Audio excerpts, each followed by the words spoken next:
Comment peut-on voir que le courant I s'annule dans le circuit au bout d'un certain temps, juste à partir de ces courbes? Cette courbe, elle nous donne quoi? La tension EAB au cours du temps. Suivant que la résistance soit faible, à ce moment-là, on a un régime pseudo-périodique avant d'atteindre le régime permanent. Ou, dans ce deuxième cas, la résistance importante, c'est-à-dire que le condensateur voit sa tension se stabiliser sans oscillation. Bien. D'après les conventions de signe, le courant I est égal à D de QA sur DT, puisque le courant I entre dans la plaque chargée QA. Et UAB est égal à QA sur C. Vous voyez où je veux en venir, hein?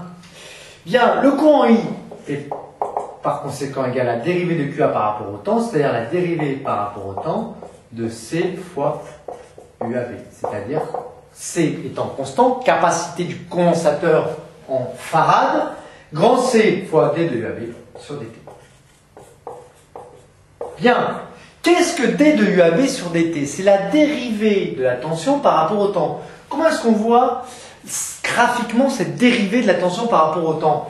Eh bien, la dérivée, c'est tout simplement la pente de la tangente à l'instant considéré. Par exemple, à cet instant T, ici, la pente de la tangente, cette petite variation ici de tension sur une petite variation de temps.